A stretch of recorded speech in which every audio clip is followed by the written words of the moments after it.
Bonjour à toi cher ami, j'espère que tu vas bien. Quant à moi, tout va très bien. Aujourd'hui encore, nous allons nous retrouver pour cette nouvelle vidéo dans laquelle je vais te partager deux business super rentables que tu dois commencer à partir de maintenant.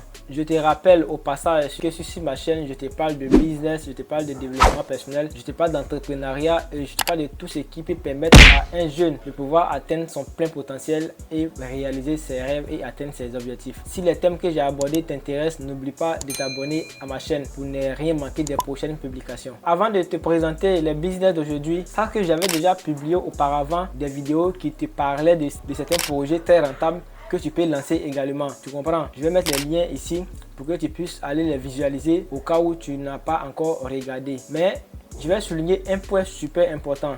Sache que c'est bien de partager les idées, c'est bien de partager les idées de business, mais l'une des choses les plus importantes, c'est que quand tu découvres ces business, il faut tout faire pour passer à l'action. Tu comprends?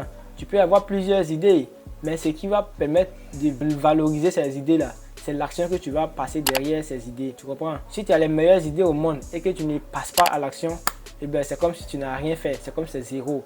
Tu comprends? Donc je t'invite à passer à l'action. Je t'invite à regarder parmi les business que j'ai partagés, ceux qui t'intéressent. Si tu as la possibilité de le faire, fais-le. Et tu vas voir que si tu es en train de mettre du sérieux dedans, si tu es en train de te concentrer, si tu es en train de suivre réellement ce que j'ai dit, cela va te permettre de faire un pas en avance vers tes objectifs. Tu comprends? Sur ce, allons-y pour les deux business dont je vais te parler dans cette vidéo.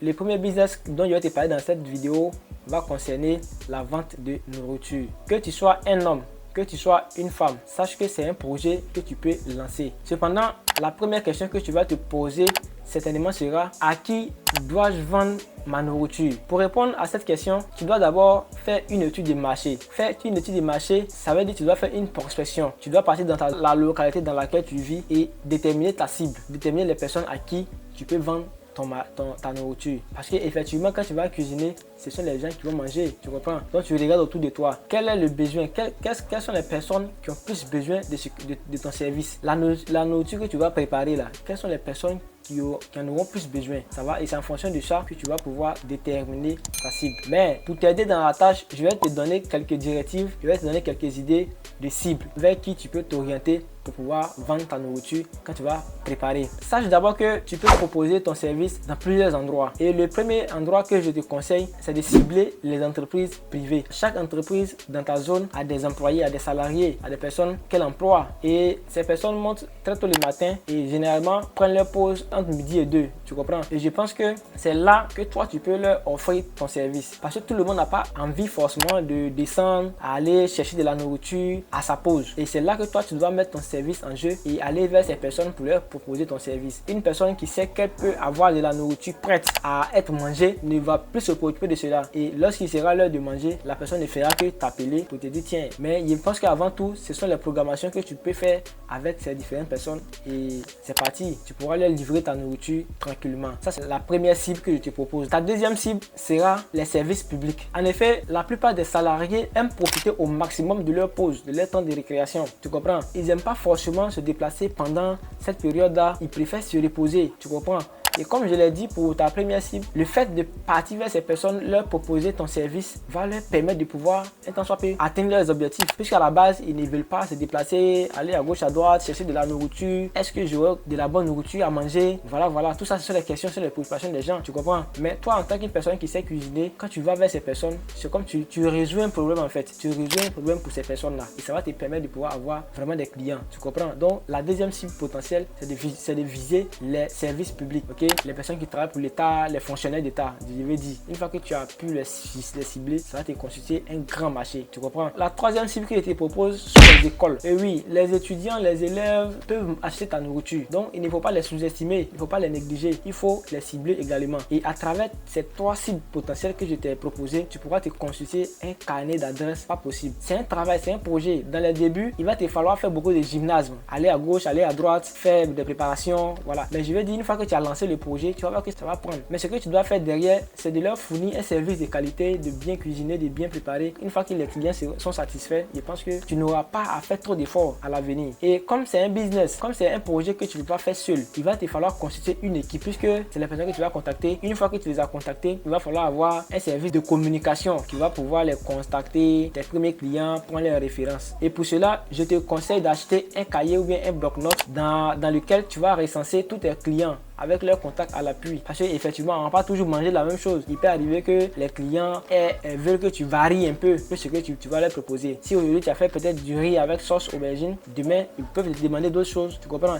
Et tu verras même qu'à travers tes clients, tu vas avoir une variété de plats que tu vas proposer parce que chacun n'aime pas forcément la même chose. Il y a des gens qui vont vouloir attaquer avec poisson. Mais je vais dire, c'est un service entier, c'est un service complet. Si tu es en train de le prendre au sérieux, je t'assure que tu vas te faire beaucoup d'argent. Tu vas te faire beaucoup d'argent. Que tu sois femme, que tu sois garçon, c'est un business que tu peux faire. Généralement, les gens n'aiment pas travailler en équipe, mais si tu es un garçon que tu as eu l'idée et que tu sais que peut-être tu as dans ton entourage, tu as des personnes qui peuvent t'aider à pouvoir accomplir cette idée, voilà, vous passez en action en équipe, vous passez en action en équipe. Si tu as ta petite soeur ou bien ta grande soeur qui peut cuisiner et toi tu seras chargé de livrer aux clients, voilà, tu le fais. Mais je veux dire, c'est un travail d'équipe et quand vous le faites, cela va vous permettre de pouvoir gagner en équipe et les revenus que vous allez avoir, vous allez les garder et une fois que vous avez un bon bénéfice, vous pourrez faire grandir votre société, faire grandir votre entreprise, tu comprends? Donc c'est le premier business que je voulais te partager à travers cette vidéo, la vente de la nourriture. Un business qui a un fort potentiel puisque tout le monde mange, chaque jour tout le monde mange, matin, midi, soir, tout le monde mange et la nourriture ne chôme pas. Ce que tu vas proposer comme service, si tu offres un service de qualité, si tu cuisines bien, si tu assaisonnes bien, tu présentes bien le service et évidemment que les gens vont accueillir à bras ouverts ton projet. Donc c'est un projet à fort potentiel à ne pas négliger. Avant d'attaquer le deuxième business, je vais t'inviter à t'abonner à ma chaîne si tu n'es pas encore abonné parce que j'ai constaté que beaucoup de personnes regardent mes vidéos sans être abonnés et c'est pas intéressant. Abonne-toi simplement, ça ne te coûte rien et moi ça m'encourage. Quand la communauté grandit, ça m'encourage à pouvoir faire plus de vidéos, ça m'encourage à pouvoir produire beaucoup de contenu de qualité et aider beaucoup de personnes autour de moi. Donc prends juste une seconde et abonne-toi et c'est parti pour la suite. Avant de passer au deuxième business, il y a un point que je vais clarifier, un point très important, un point que je trouve super important. Aujourd'hui, l'école nous a limités, l'école nous a donné une certaine mentalité qui fait qu'on ne peut pas se mouvoir. L'école a fait qu'aujourd'hui, on passe à côté de beaucoup d'opportunités. Parce que quand on partait à l'école, les gens nous disaient que faut partir à l'école, faut avoir tes diplômes et tu vas travailler. Et dans la plupart du temps, c'est pas ce qu'on rencontre sur le terrain. La réalité de l'école est carrément différente de la réalité sur le terrain. Tu comprends un peu? Donc du coup, le fait qu'une personne soit diplômée, peut-être avec un bac plus 3 ou bien un master ou bien un doctorat, bien vrai que cette personne n'ait pas d'activité fixe. Parce que c'est vrai, c'est une triste réalité.